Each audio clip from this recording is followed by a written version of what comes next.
Praise God. At patuloy po tayong magpuri sa ating Panginoong Diyos. Praise you, Jesus. Tunay nga po na napakabuti sa atin ang ating Panginoong Diyos. Every day, alam natin na at nararamdaman natin kung gaano niya tayo kamahal. Kahit ang dami nating pagkukulang sa Kanya, kahit ang dami nating kabulukan sa ating puso at mga doubt at still ang ating Panginoong Diyos, patuloy at patuloy tayong inaabot. Kaya napakaraming dahilan para tayo ay magpuri sa ating Panginoong Diyos at totoong lumapit sa Kanya. Dahil ang Kanyang kabutihan, ang Kanyang pagmamahal ay hindi natatapos sa bawat isa sa atin. Praise you, Jesus. Lord, maraming pong salamat muli, O God, sa panibagong buhay at kalakasan na binibigay niyo po sa amin. Salamat, Lord, sa katagumpayan na naririto po kami at buhay, Lord Jesus, malakas ang bawat isa sa amin. Na dito po, Lord God, ang bawat isa sa amin na binibigyan niyo pa rin po ng chance kahit na paulit-ulit po namin kaming nagkakasala, paulit-ulit po kaming nakakagawa ng bagay na hindi po kaaya-aya sa inyong harapan, Lord. Maraming pong salamat dahil at patuloy niyo po kaming inaabot at patuloy binibigyan ng mga chances, O God. Lord, kaya naman sa mga oras na to, help us na maging grateful, always thankful, Lord, sa lahat po ng bagay na ginagawa niyo po sa aming mga buhay. Alam po namin, napakaraming reason para po kami ay magpaka-faithful sa inyo, Lord God. Napakabuti niyo po sa amin. Ang salitang thank you, Lord, ay hindi sapat para magbigay ng kapurihan sa inyo, O God, Jesus. Maraming pong salamat. Ang kabutihan niyo po sa amin ay hindi mabilang. Lord, you are good sa aming mga buhay. Sa bawat blessing, sa bawat tagumpay na binibigay niyo po sa amin, Lord God. Without you, Lord God, we are nothing, Lord Jesus. Maraming pong salamat sa patuloy at patuloy niyo pong kabutihan sa inyong kindness sa bawat isa sa amin, O God. Thank you, Jesus. Thank you, Lord. In Jesus' name, in Jesus' name. Thank you, Jesus. Your kindness leads me to repentance. Your goodness draws me to your side. Your mercy calls me to be like you, and your favor is my delight. Every day I'm awake in my praise and pour out a song from my heart. Your kindness leads me to repentance. Your goodness, Lord, your goodness draws me to your side. Thank you for your mercy, Jesus. Your mercy calls me to be like you, and your favor is my delight. Every day I awake in my praise and pour out a song from my heart. You are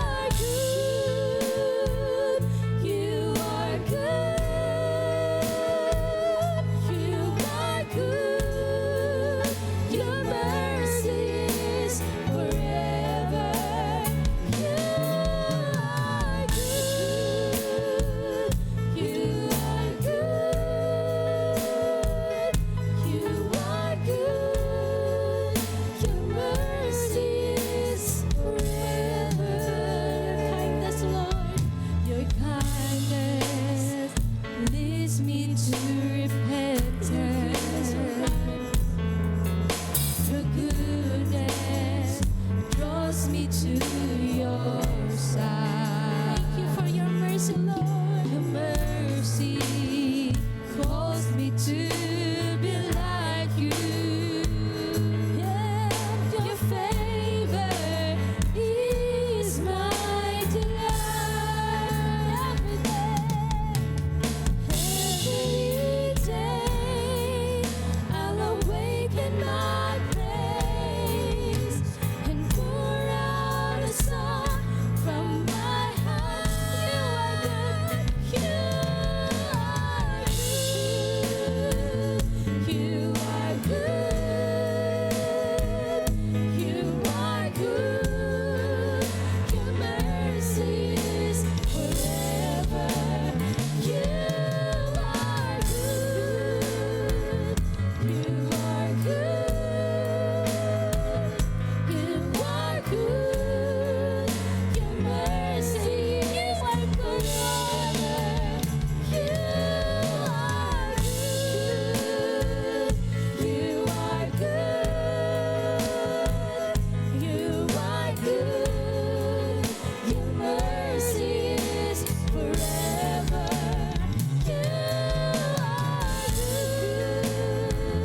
You are good. You are good. Your mercy is forever. Your kindness is forever. Your goodness is forever. Your mercy is forever. Forever. Your kindness is forever. Your goodness is forever. Your mercy is forever. Come on, your kindness, Lord. Your kindness is forever. Your goodness is forever. Your mercy is forever. Your goodness, Lord. Your kindness is forever. Your goodness is forever. Your mercy is forever.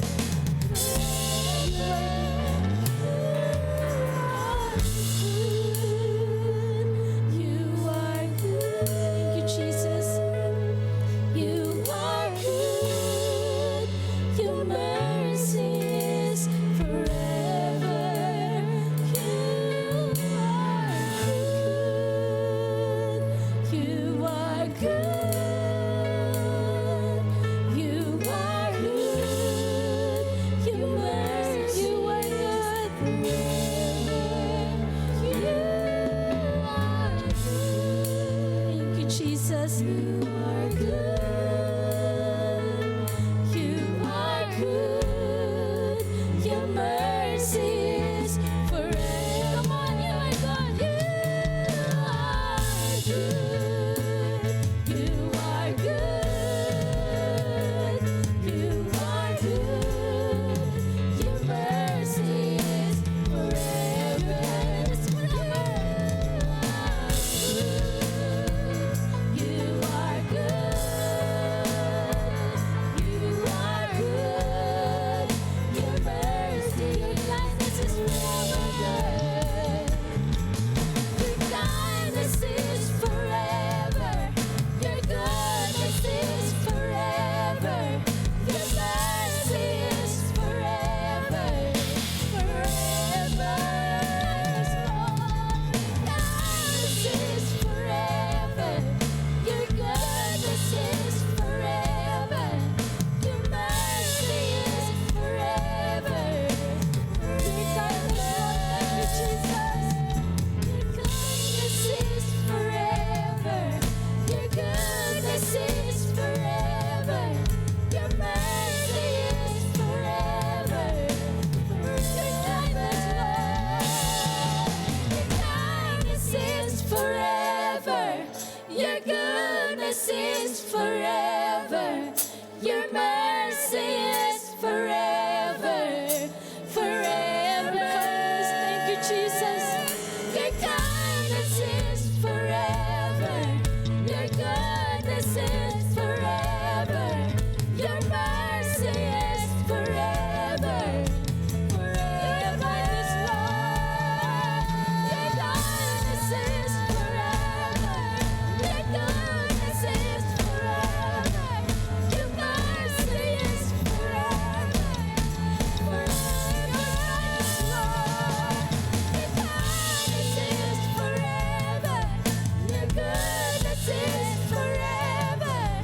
Your mercy is forever.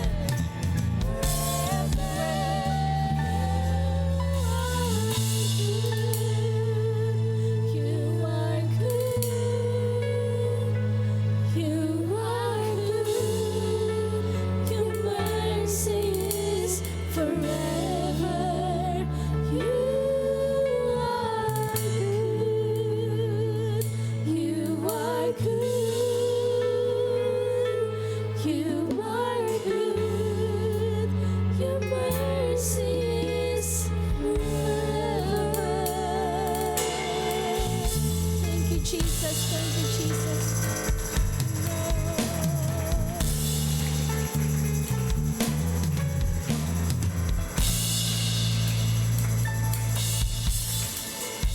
You know what, mga kapatid? This church is on fire. Paano ko nasabi?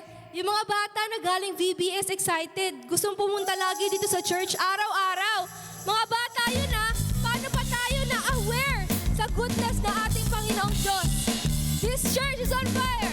Amen. Because the Holy Spirit is here. Come on, clap your hands to Jesus.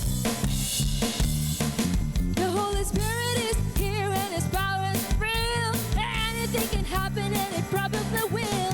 Something very good, something good is going on around it. Woo! There is a light that shines to make the darkness appear. A power at work, there is nothing to fear. Something very good, something good is going on around it. The Holy Spirit is here.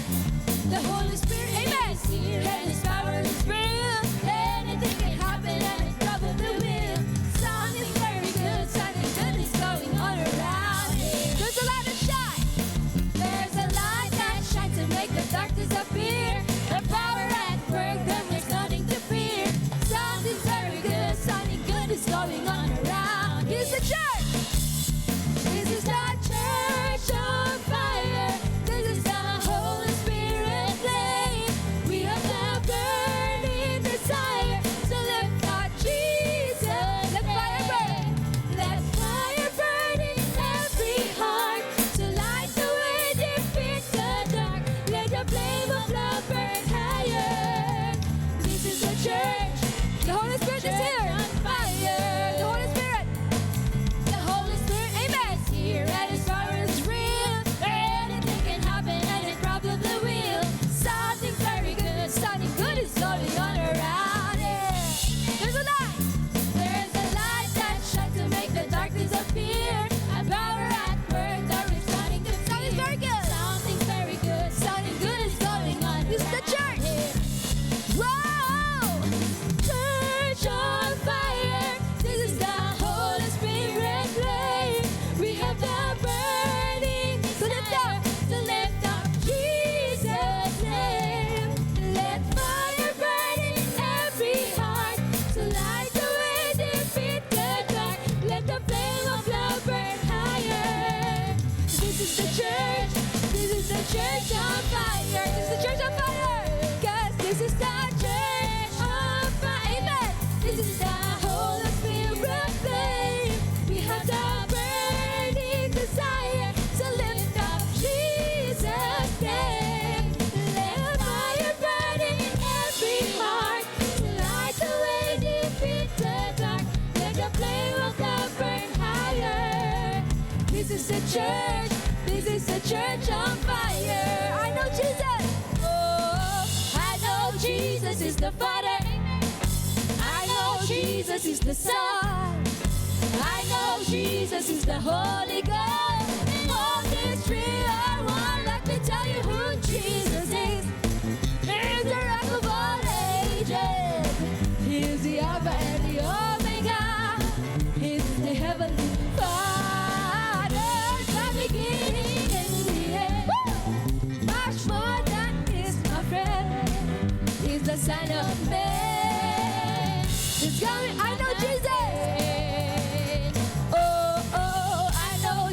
Jesus is the Father. I know Jesus is the Son. I know Jesus is the Holy Ghost. All these three are one. Let me tell you who Jesus is. He's the rock of all ages. He's the Alpha and the Omega. He's the Heavenly Father. He's the beginning and the end. Much more than this, my friend. He's the Son of Man. He's coming back, guys. I know Jesus. I want him to introduce to you. I know Jesus is the Father. I know Jesus is the Son.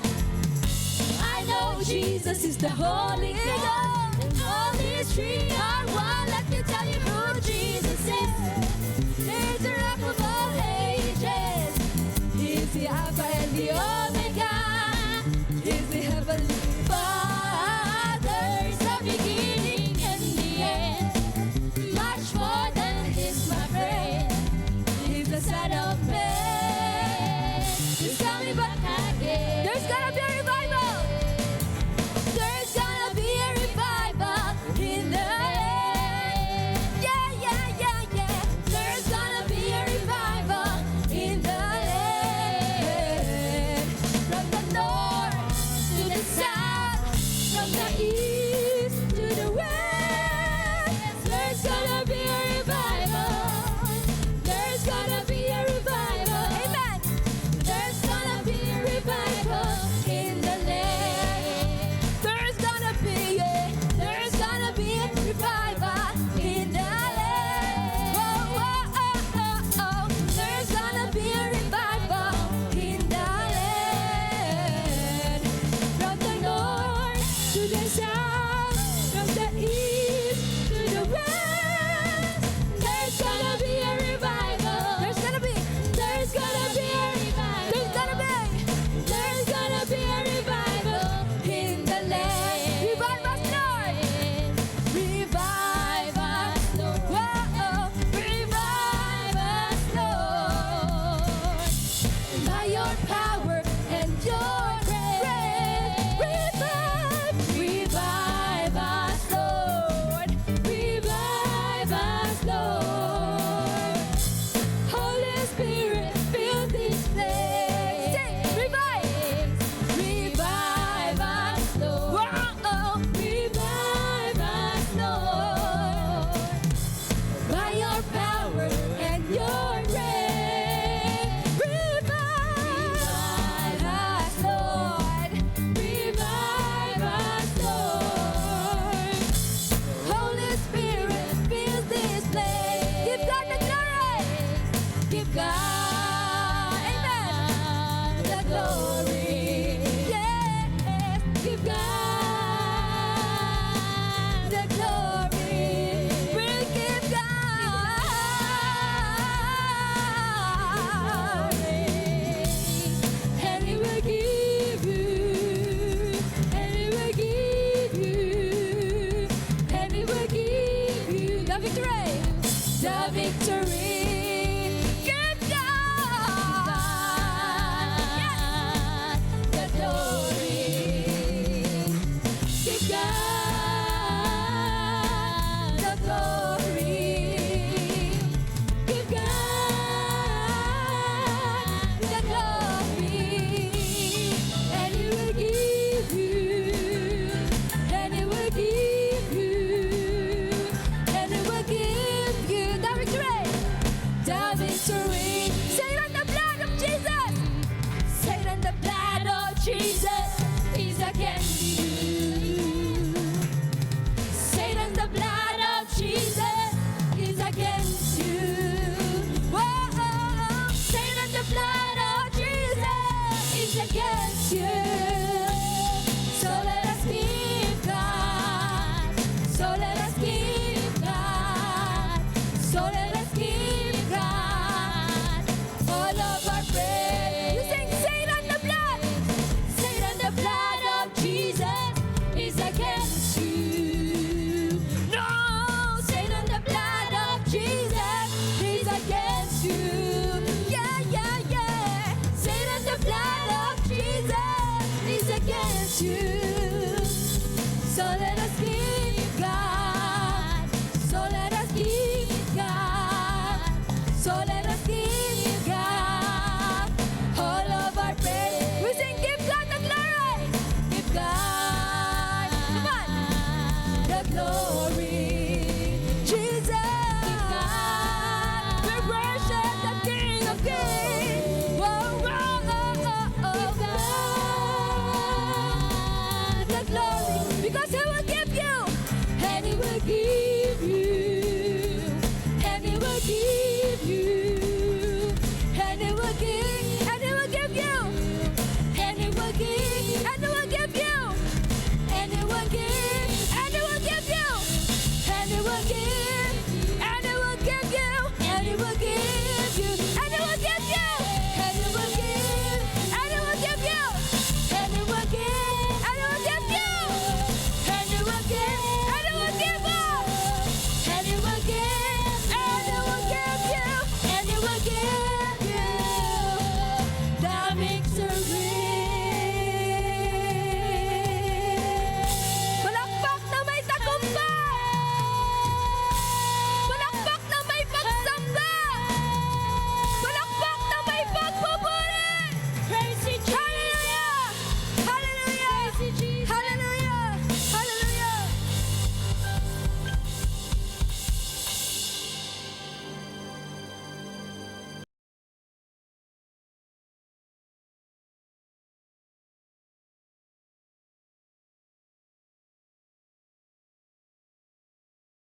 Reading from 1 Samuel 30 verses 1 to 6, 1 to 7.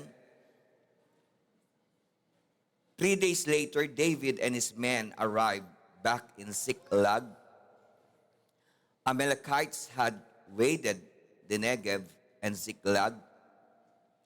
They tore Ziklag to pieces and then burned it down. They captured all the women, young and old. They didn't kill anyone, but drove them like a herd of cattle. By the time David and his men entered the village, it had been burned to the ground, and their wives, sons, and daughters all taken prisoners. Verses 4 to 6, David and his men burst out in loud wails, wept and wept until they were exhausted with weeping. Na-experience nyo ba yun? Grabing hagulgulgong, grabing iyak. Then, gusto mong pa rin iyak pero wala nang luha lumalabas. Sino naka-experience nun? Nangyayari yun. So, I think ito yung nangyari dito. They wept, umiyak, sila nang umiyak. They wept and wept until napagod sila. With weeping, David two wives, Ahinoam and Jezreel, and Abigail, widow of Nabal of Carmel, had been taken prisoner along with the rest. Ang bigat ng na-experience ni David dito. And suddenly, David was even worse trouble. Kung iisipin nyo, mabigat na problema na ba yun na family niya ay kinuha ng kaaway? But it didn't stop there. Dahil ang sabi rito, and suddenly David was in even worse trouble. Why? There was a talk among the men, bitter over the loss of their families, of stoning him. So yung mga trusted, no, yung mga great followers o warrior ni David, dahil pati pamilya nila ay kinuha, nag-usap-usap sila, parang patayin si David sa pamamagitan ng pagbabato. So just try to imagine kung ikaw nasa lugar na yun, no? Yung bang sunod-sunod yung problema. Verses 6 to 7, David, ano ginawa ni David? Ang sabi rito sa 6 to 7, David strengthened himself. How? With trust in his God. Kaya, ang ginawa niya, he ordered Abiathar, the priest, son of Ahimelech, bring me the ephod so I can consult God. Abiathar brought it to David.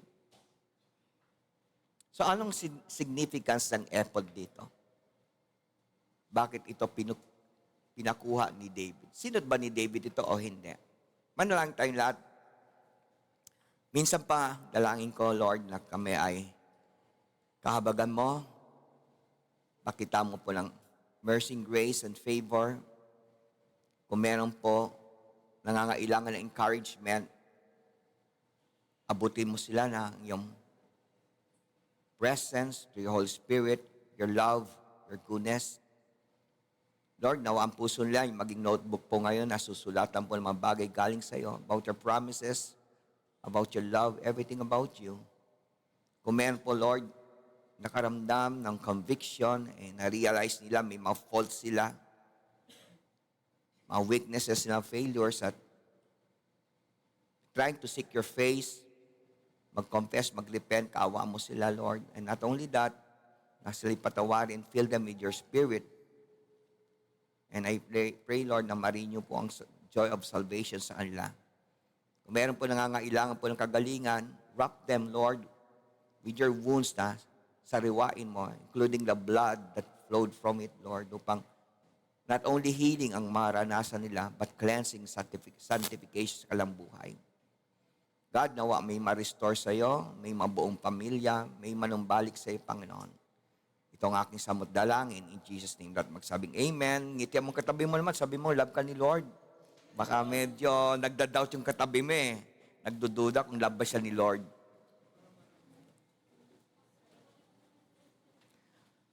Maaaring sa umagang to ay meron sa inyo rito nangangailangan ng encouragement. And nagsikap ka at kung ano-anong ginagawa mo para lamang makasumpong ng kaginhawaan, ng kapayapaan pag-isip. And yet, despite pag-strive mo na makahanap ng encouragement, ay mukhang walang taong gusto magbigay nito sa iyo at parang bang ang Diyos ay napakalayo sa iyo. At even up to this moment ay hindi mo mapil yung nangangailangan mong kalakasan. Lalo na emotional strength, spiritual strength. So reading, kung ating babalikan yung binasa natin kanina, at that moment na nangyari yung kay David, sino ba si David at that time? Siya ba isang tao na walang kwenta? Siya ba isang tao na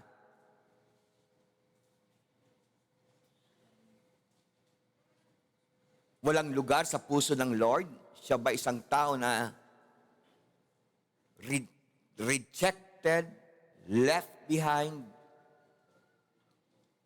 at walang nang naniniwala sa kanya? Si David ba hindi special na tao sa mata ng Diyos? Kaya masasabi natin karapat-dapat lamang niyang maranasan yung ating nabasa.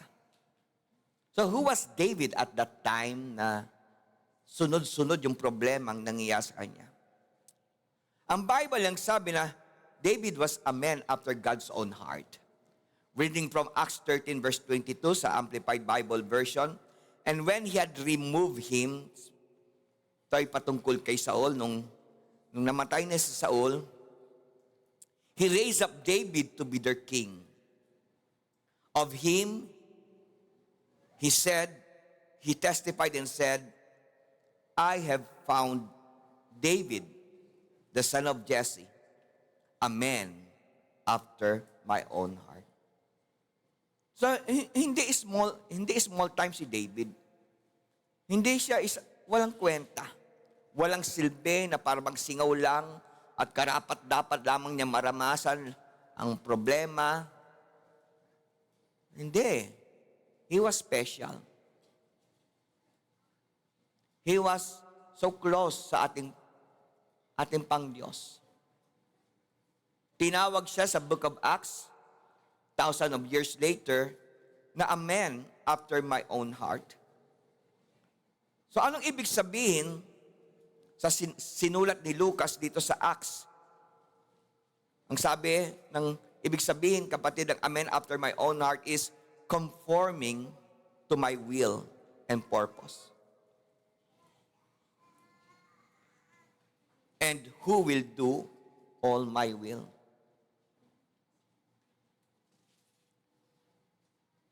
I tried pa makakuha ng ibang information liban sa sinulat ni Dr. Luke dito sa Acts 13:22 nang ibig sabihin sa kanya na a man after my own heart is conforming to my will and purposes and who will do all my will.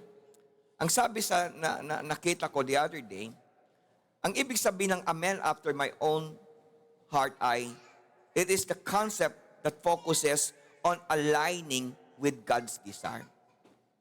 So pagka sinabi mong a man after my own heart, itong tao na to ay sinisikap niya na yung mind niya, yung plan niya, yung direction niya ay ina-align niya sa kagustuhan ng Diyos. Hindi siya lumilihis. Hindi siya humahadlang. Kung ano ang gusto ng Diyos, gusto niya na rin. Kung ano ang kinapupuutan ng Diyos, kinakapupuutan niya rin. So yun ang ibig sabihin ng aligning. Ina-align mo ang sarili mo sa kagustuhan ng Diyos. So yun ang ibig sabihin ng a man after my own heart. Ano pa? It means trusting the Lord and embracing a lifestyle of repentance and surrender. Kaya pala, despite yon grievous o mabigat na kasalanan na ginawa ni David, pangangalon niya doon sa asawa ng trusted na kawal niya at planong pagpapatay doon sa asawa ni Bathsheba. Nakapagtataka, no? Still, ganun pa rin ang tingin ng Diyos sa kanya. Bagamat adulterer, killer, ang sabi ng Bible sa kanya, ay dikit pa rin si David sa puso niya. Bakit? It is because, pagka sinabi mong a man after my own heart, ang ibig sabihin niyan ay, nandun parati yung repentance. Nandun parating ang pag-surrender.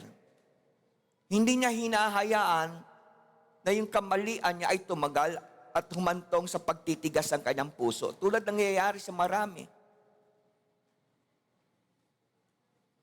Hindi kaagad sila nagsisisi, hindi kaagad nila tinatanggap yung correction, kamalian nila.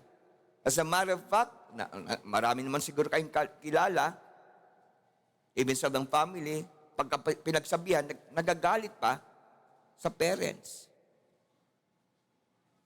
But not David. Kaya pala, naging malapit pa rin si David sa puso ng ating Pangdiyos. Another meaning ng a man after my own heart is it emphasizes devotion, obedience, humility, and means lang a heart of worship. Palasamba. Palasalamat. As practices for believers striving to reflect genuine faith. So doon sa writer na nag-try i-define kung ano a man after my own heart, ang sabi niya, as yung sign na meron kang genuine faith ay pinapractice mo yung devotion, obedience, humility, and worship.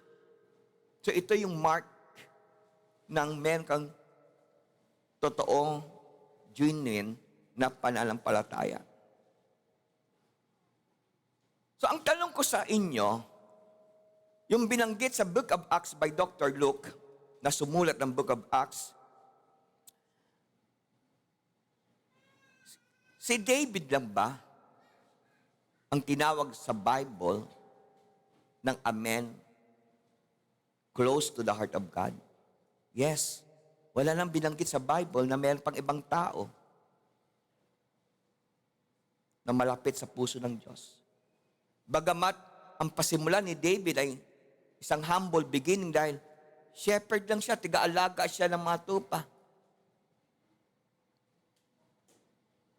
Kung natatandaan nyo, ilang beses ko na sinabi rito sa pulpit na to, nung dumating si Samuel, na hindi malang inisip ng magulang at mga kapatid na tawagin si Tupa na mayroong special guest sila. Kumbaga, wala.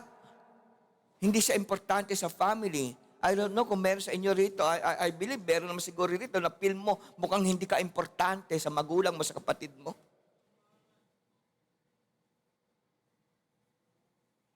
So yun po ang pasimulan ni David. Utusan, ang galing siyang utusan, pero pagka merong special event, hindi siya tinatawag. At nung nagkaedad siya, grabe, adulterer pala, mapagsamantala sa babae. Pero ang kaibahan lang ni David, yung brinout out sa kanyang kamalian niya, hindi siya pumalag.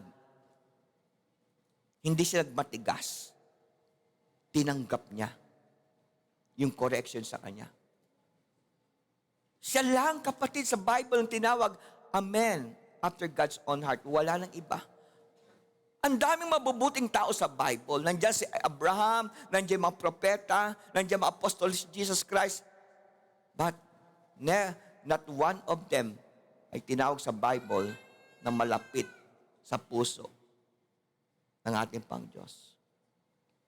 Ang sarap, kapatid, sa ating lahat, na despite marahil ang dami mong pinagdadaanan, but back in your mind, feel mo, love ako ni Lord.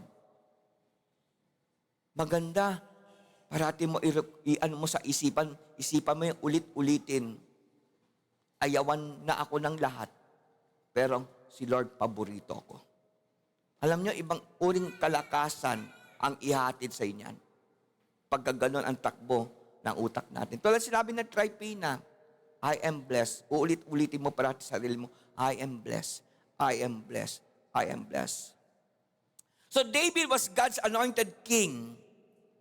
Nung pangyayari sa binasa natin kanina, actually, it was 20 years later, yung pangyayari na yun, na hindi pa rin sila akaupo sa trono niya. Bagamat 20 years before, inanoint na siya ni Samuel na magiging hari ng Israel. Kaya nung inanoint siya ni Samuel, tila bagang, naalala niyo yung bata Goliath, kung paano siya pinapahiya ng mga kapatid, ni David. Tila bagang, nung inanoint siya na maging hari ng Israel, tila bagang lahat na ng demonyo ay nagtulong-tulong na para i-down siya. Nangyayari ba sa inyo yan? Para bang lahat ng tao na pinagtutulungan na hilahin ka pababa? Sa ganun ang nangyari kay David. Nung na-receive niyang anointing, it seems, ang mundo ay laban sa kanya. So yun si David. He was anointed to be a king. He was chosen by God.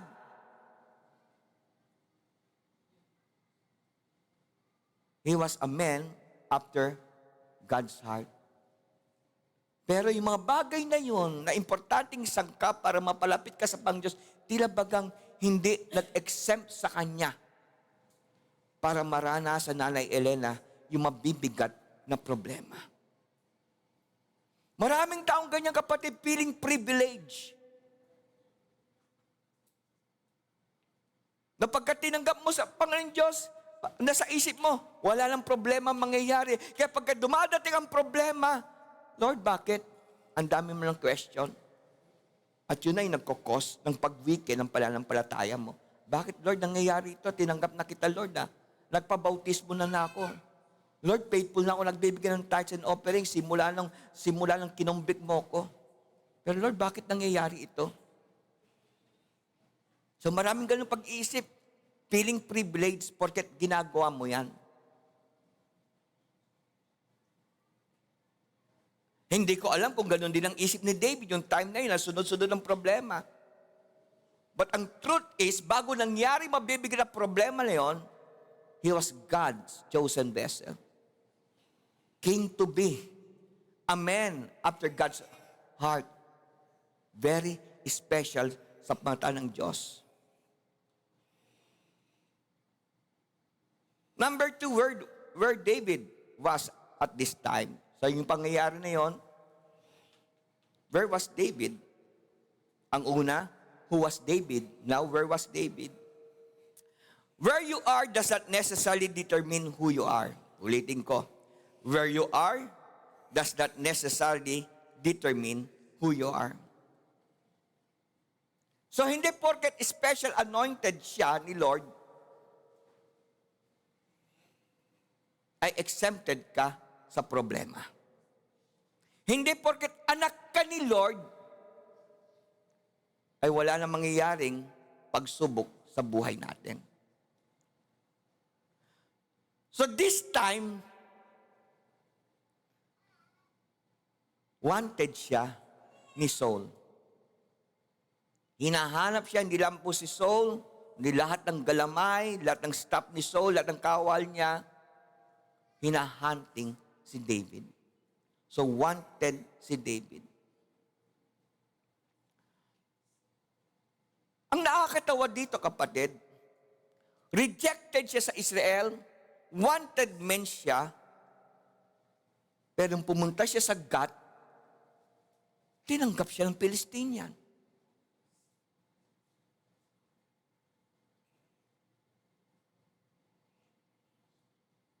Sino ba nakaraan sa ganyan? Tila bagang mas tanggap ka ng ibang tao kaysa family mo. Tila bagang mas may nakakaunawa sa'yo kaysa kapatid mo. Ito'y nakakatuwa rito no? Nakaranas si David ng proteksyon sa lugar ng kaaway. Hindi doon sa lugar na dapat safe siya.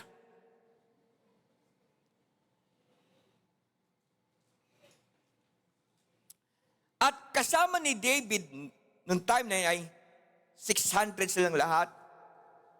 Kasama yung mga pamilya nila, na kung saan, since siya ang leader, siya ang responsible sa kanila. Kaya hindi ordinaryong problema na David. Sagot niya yung 600 na followers yung kasama yung family. And, yung time na yon, sumama siya kay Achis kasi magkakaroon malaking digmaan laban sa Israel. Ang bigat ng kalagayan ni David dito. Ipon-ipon ang Palestinian, nag-ipon-ipon ang Israel. Israelite. Magkakaroon malaking digmaan. At si David, wala ron sa side ng Israel. Nandun siya sa side ng Pilistino. Ito si David, na magiging hari ng Israelite, yung time na yun, ang makakalaban niya ay mga Israelita. Ang bigat ng sitwasyon ng kinalalagyan ni David. Anong title ang message natin ngayon? Restoration through rejection. So ito yung sitwasyon.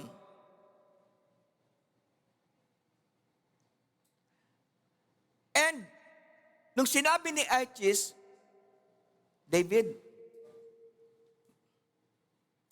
medyo tagilid. Balik ka lang sa Siklag.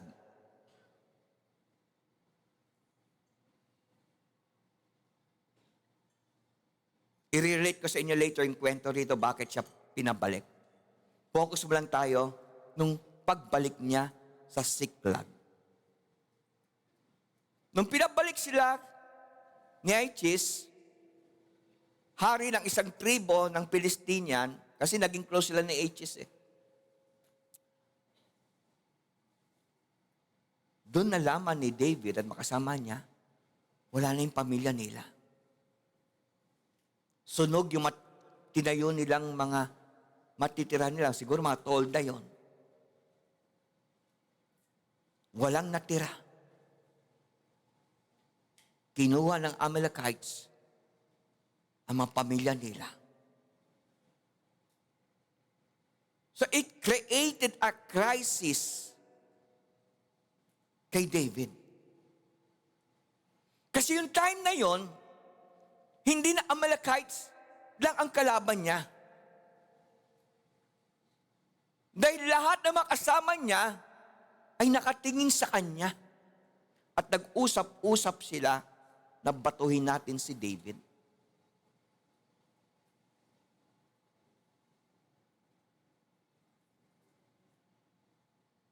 Yung intense ng moment na yon ay masabi natin talagang ipinakita nito yung closeness ng community na yon sa ilalim ni David. Grabe yung tears. Grabe yung paghagulgol.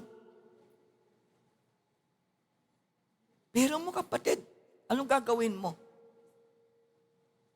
Bumalik si David, wala nang naabutan.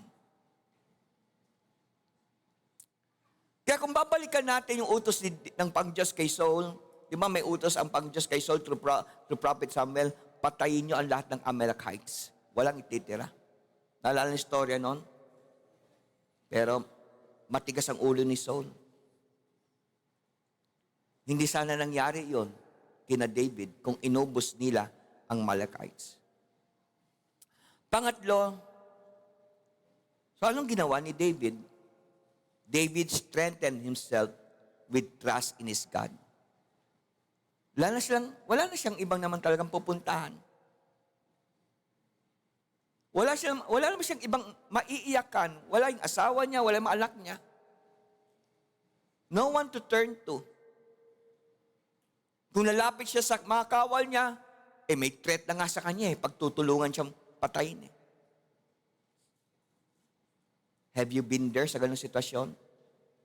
Parang wala ka lang pupuntahan. Nasa dead end ka na. Balikan natin yung pangyayari before sinugod ng Amalekites yung lugar ni David sa Siklag. Sa 1 Samuel 29:1, then 6-7, ito yung binanggit ko sa inyo kanina. The Philistines gathered all their forces at Aphek, and Israel camped by the spring in Jezreel. So ayun na, maglalaban na. Ito yung mga Philistinians. Ito naman yung army ni Saul. At doon sa Philistinian, kasama si David at mga mighty warriors niya. Yung mga trusted, mga loyal, na kasama ni David na lumayo at umiwas kay Haring Saul. Makikita natin kapatid kung paano ang kilos ni Lord sa mabigat na sitwasyon. Try nyo nga ilagay yung sarili nyo sa katauhan ni David.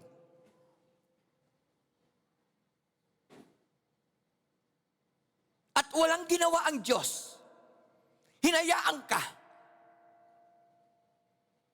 At makikipagpatayan ka sa bayan na magiging hari ka. Anong gagawin mo? There are times, kapatid, pagka dumarating tayo sa mabibigat sitwasyon buhay natin, para bagang, Lord, paano to? Kapong bumisita si Brother James, kasama si Pastor Claire, Pastor Luz at Pastor Jomel. Habang nagkikwentuhan kami, siya naman tingin ng Facebook. Inis naman siya. Nainis siya sa Tulpo Brothers.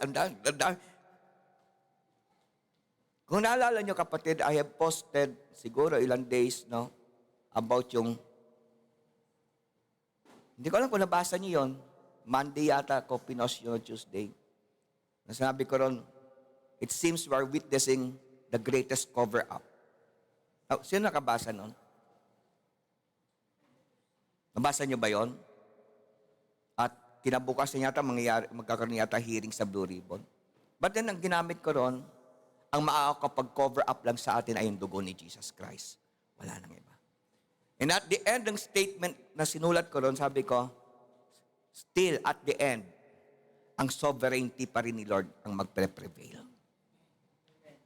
Kapatid, magka tayo makakalimot kung ikaw ay you have been pushed sa wall, huwag mo sabihin na, wala na, magwawala na ako.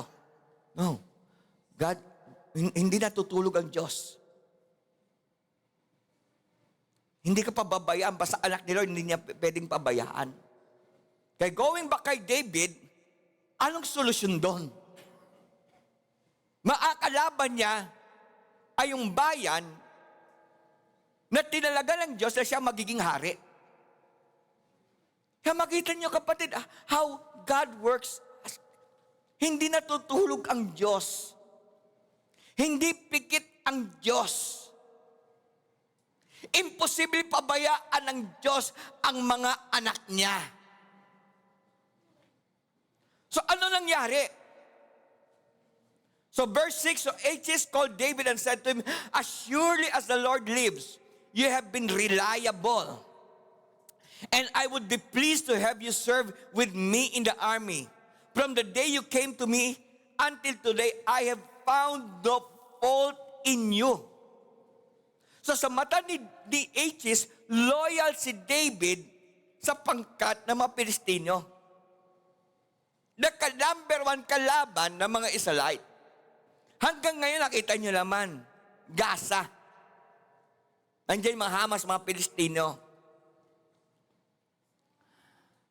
I have found no fault in you, but kita natin yung kamay ni Lord kumikilos. But the rulers don't approve of you. Verse 7, now turn back and go in peace. Do nothing to displease the Philistine rulers. So maraming hari nagsama-sama mula sa iba-ibang syudad ng Philistine.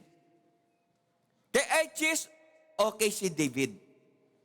Pero sa iba, nag-aalala sa kasi nabunyag sa kanya yung mga sinasabi ng mga Israelita.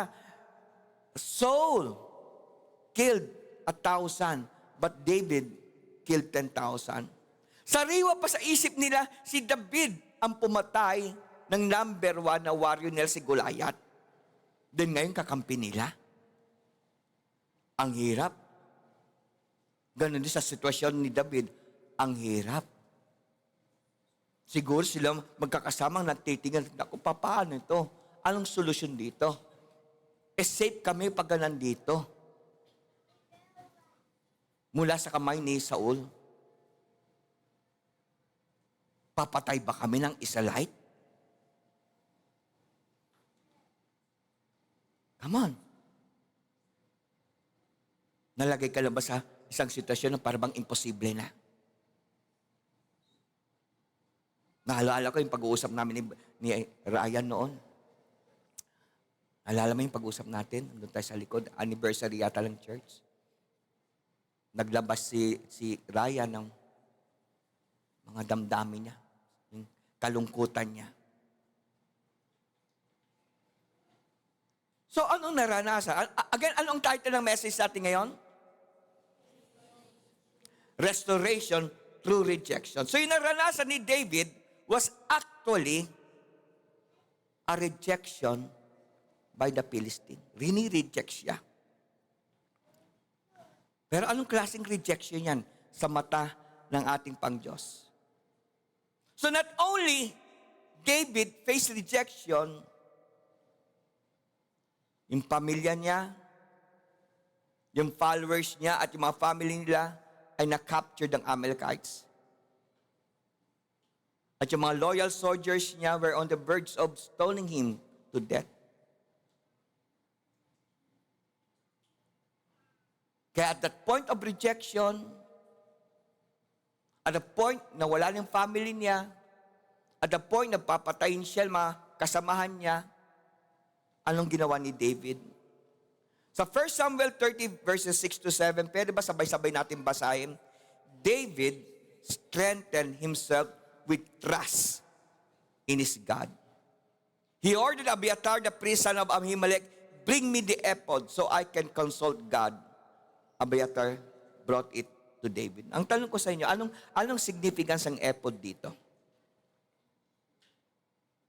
Yung ephod, iba yung ephod na sinusuot ng high priest at yung ephod na suot ng ordinaryong priest lang o mababa doon sa rank. Pero mula sa lahi ng Levites. Yung ephod na suot ng mga high priest, may marami pang sabit yun at mga gold, silver, etc. Maganda. Pero yung ephod na pinapadala ni David kay Abiathar ay simpleng parang apron lamang na cloth. But may significance yan. So itong ordinaryong ephod na to, pwede rin suotin ng king. Pero yung time na yon, hindi pa king si David. Although he was anointed to become the king. Pero yung time na hindi king. Kaya, hindi niya pwede isuot yun. Pinadala lang kay Abiathar at maring linagay sa isang lugar, bato o altar. So, David is telling us, or this verse is telling us, kasi ephod, pagka sinuot mo yan, ang significance yan ay humbleness and trusting God. So, since hindi priest si David, hindi pa siya king time na yon, he needs someone that will lead him to God. So, yung ephod na yon ay nagsisignify na David ay naghahanap ng way para makalapit sa Diyos. And as if yung ephod doon ay tila bagang may saserdoteng nakatayo sa kanila, sa kanyang harapan, para makalapit sa ating Pangdiyos. Now listen, ikaw, anong gagawin mo? Nasa mabigat na suliranin ka. May problema ka sa asawa mo. May problema ka sa anak mo.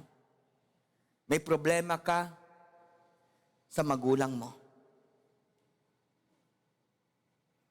At sa kalagitnaan mga problema na yun, habang mag-isa ka o natutulog ka, ang daming bumabalik sa memory mo. About your past, about tama ba ito na pangasawa ko? Siya ba? At kasabay ng mga bagay-bagay nangyayari sa isip na yan, nandun ang kagipitan sa pera. Paano yung mababayaran? Yung mga nagkakasabay-sabay na, feel mo, hindi ka na hinahanap sa family mo. Feel mo, ang pastor mo, ang church mo, kapatid, ay wala nang naniniwala sa'yo.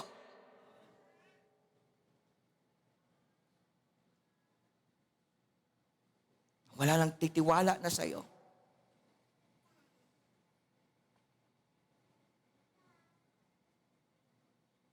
Mula sa isang lugar, transfer ka lang, leader mo, pastor mo, dito ka na lang.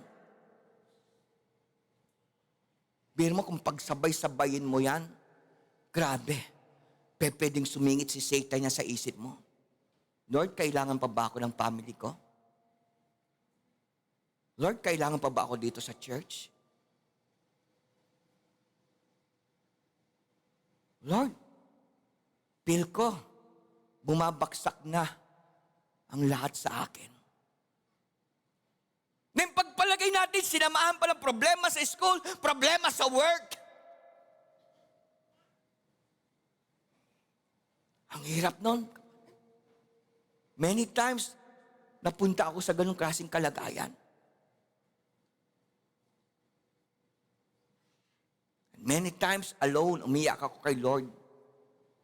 Lord, dami na ngayon sa isip ko about my past, about the ministry, about mga problema. Lord, tinawag mo ba talaga ako bilang pastor Many times, question ko si Lord noon, Lord, talaga ba ako?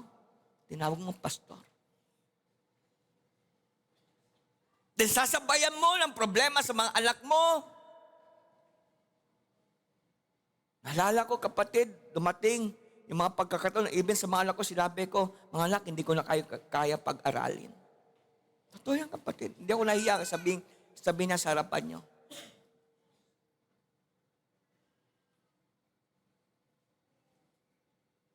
Parang end na ng world mo. At yun ang nangyari kay David. And perhaps, nangyayari din mas sa marami sa atin. But you know what? Yes, David was rejected. But yung rejection na yon ay rini-restore siya ni Lord sa tamang pwesto niya. Listen, inallow ni Lord na ma-reject si David ng mga Pilistino kasi binabalik, rini-restore ni Lord kay David yung rightful position niya. Sineset up ng Lord. Now listen, yung digmaan na yon ay yung digmaan kung saan namatay si Saul. At yung 3 niyang anak. Just try to imagine na tulad ng marami sa atin dito na parang iniisip natin, pinabayaan na tayo ni Lord. No! Nandun pa rin ang kamay ni Lord. Ginagawa pa rin ni Lord yung plano niya. Yung rejection ng mga hari kay David ay actually plano ni Lord. Kasi kung hindi siya reject, kasama siya sa laban kay Saul. Pwede, hindi siya magiging hari kung may nangyari sa kanya. O dili kaya may makita mga kawan ng Israel, uy, bakit nandun si David? Paano siya maging hari natin? So yung rejection na naranas ni David ay actually, it is a way na rini-restore na ng Diyos si David sa original plan niya na maging hari ng Israel. And I believe, yung feeling mo na rejection, feeling mo na left behind ka, feeling mo kapatid na hindi ka kailangan, maaring binabalik ka ni Lord sa tamang lugar mo. Dahil doon ka magko-grow, doon ka mag-mature, doon mo makikita yung fruits ng labor mo. Hello? Hello? God is preparing you for something big. At mangyayari na yung perfect plan ng Panginoon Diyos sa iyo. Now, may mga ilang bagay ako gustong, actually, 2 importanteng bagay na gusto ko share sa inyo. Unang-una, yung divine protection. David had gotten himself to a very difficult mess, no? Na talagang ang bigat ng kinalagay niya. Kung pinayagan ng Panginoon Diyos na lumaban siya at makasama si David sa laban against Israel, ibig sabihin traitor si David sa Israel. Tama ba? At imposible, hahayaan nila si David maging hari. So nandun pa rin sovereignty ni Lord. Nandun pa rin divine protection. Number 2, God works through rejection. Kaya kapatid, huwag ka offend. Mare, sa bawat patak ng luha niya na sama ng loob mo, tampo mo, hinihila ka ng Diyos toward Him. Para maramdaman mo, makita mo ang perfect plan ng Diyos sa iyo. So God works through rejection. So si David talagang frustrated siya, napahiya siya. Biro mo kapatid, sikat siya, din pa-uwi siya. Oy, uwi na kayo, hindi namin kayo kailangan dito. This rejection was actually a major blessing in disguise. It stirred David exactly where he needed to be. A step away sa trono. God was calling him to turn his eyes toward Him, urging him to seek guidance and strength in faith. So itong pangyayari kay David, actually, it was, masasabi natin, last test na ng Diyos sa kanya. Baka naranasan mo ngayon, Feel mo rejected ka ni pastor, rejected ka ng church, bigla kang linipat. Hindi mo alam, baka last test na sa'yo yan. Hindi mo alam. At makikita mo na yung fruits ng labor mo. Going back kay David, it was his last test. Tandaan natin, 20 years lang lumipas. Mula nang inanoint siya ng Diyos through prophet Samuel na maging hari. Sa loob ng 20 years na yun, hindi pa siya nakakaupo sa trono ng hari. 20 years. 20 years. 20 years. Kasi inyo, huwag kayo mainip. Baka sa'yo hindi naabot ang 20 years. Baka yung promise ni Lord, nandyan na. Nandyan na. Nandyan na. Sabi mo sa katabi mo, nandyan na. Palakpakan natin ating Pangdiyos. So yung rejection ng mga Philistine kay David, it was his shining moment. It was his crowning moment. Dahil on that day, mawawala na. Hindi sa pamamagitan ng kamay niya. Tanda mo, before that, I think 3 times, may time na pwede niyang patayin si Saul. Pero hindi niya ginawa yon. God waited for God's perfect plan. At yung God's perfect plan, kapatid, ang hirap mo unawan. Lord, perfect plan mo ba ito? Nawala yung pamilya namin, rineject kami yung Philistine. Anong gagawin namin dito? But going back sa story, kapatid, no? Nung after nung ephod na yun, nalang si David, sabi ng Panginoon sa kanya, go. Tulad na rinig natin sa testimony ni Sister Faye. Just go. Kaya nabawi nila lahat. At hindi lang niya nabawi ang pamilya niya at pamilyang kawal niya, naluklok siya sa trono ng Israel. It was his crowning moment, and I thank God, he did not fail. Why? Lumapit siya sa Diyos. He encouraged himself in God. Hindi siya naghanap ng anumang kaligayahan, anumang encouragement sa iba.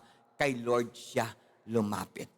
At hindi siya binigo ng ating Pangdiyos. So anong tinuturo ng ating aralin sa umagang ito?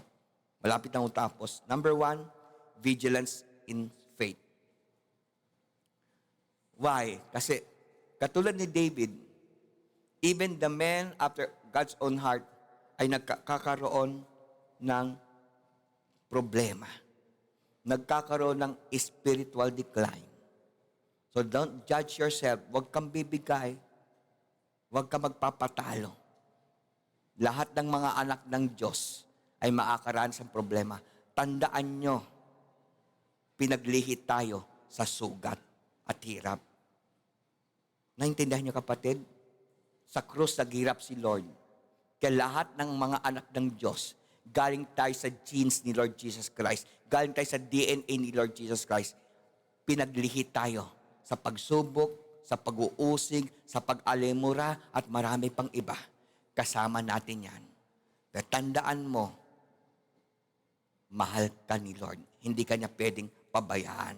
We must remain vigilant in our walk with God, constantly nurturing our relationship with Him to avoid finding ourselves a place we never imagined. Number 2, importante yung identity in Christ. Huwag mong kalimutan, anak ka ni Lord. Ano mang nangyaring problema sa buhay mo, ano man nangyaring pagsubok sa'yo, ano man pagdidemonyo ng demonyo sa'yo, huwag mong kalimutan, anak ka ni Lord. Can you say amen? Pakisabihin mo ng katabi mo, anak ka ni Lord. Pwede mong sabihin sa sarili mo, anak ako ni Lord. Tulad ni David, marami sa atin dito ay nakakaranas ng sabay-sabay na problema. Kaya it is crucial to recognize and realign ourselves with God's purpose. Realign yourself to God's purpose. Kasi baka nangyayari yan kasi maring nawala ka na sa original plan ni Lord. Kaya nararamdaman mo rejection, nararamdaman mo para bang pinagtutuluan ka, binabalik ka ni Lord. Ina-align ka talaga sa perfect plan. Number 3, the blessing of rejection. Pakisabihan mo katabi mo, there's blessing in rejection. Sino rito nag-apply, kapatid, ng trabaho, rejected ka? Baka dinalagay ka ni Lord sa tamang work. Sino rito, kapatid, may linagawan ka na rito sa church na to, pero feeling mo, hindi ka loved.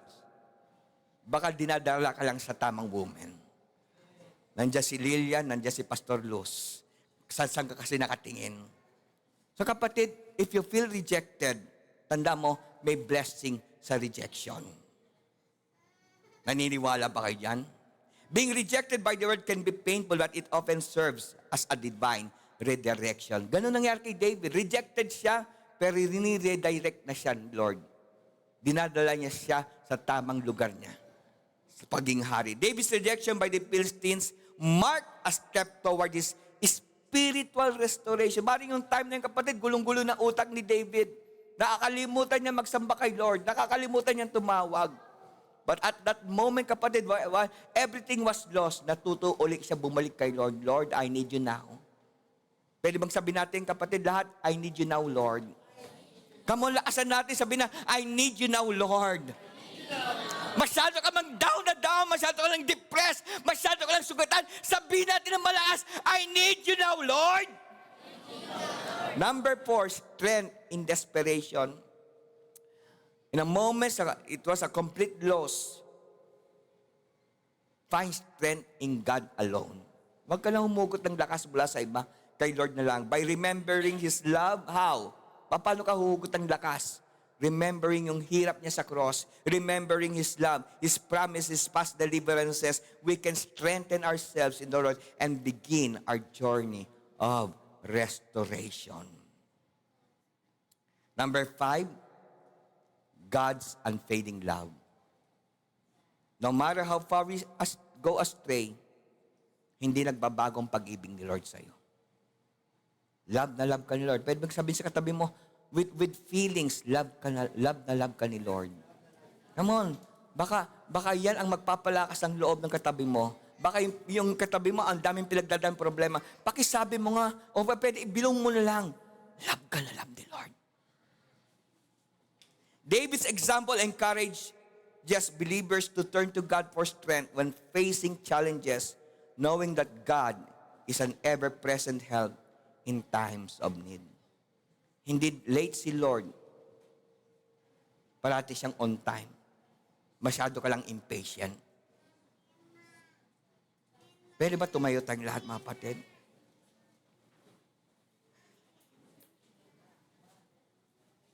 God knows your heart. Alam ni Lord kung anong pinagdadaanan mo ngayon. Alam ni Lord kung gaano kasugatan. Alam ni Lord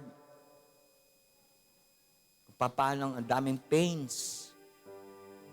Dahil sa mga rejection, dahil sa mga betrayals. Sino rito mga bunso? Para mas nakakaintindi. Sino mga bunso rito sa pamilya? Mga bunso. Kasi, mauunawaan nyo rin ako eh. Pagka bunso, utusan, tigabili. Hirap. Love ako ni tatay, love ako ni nanay.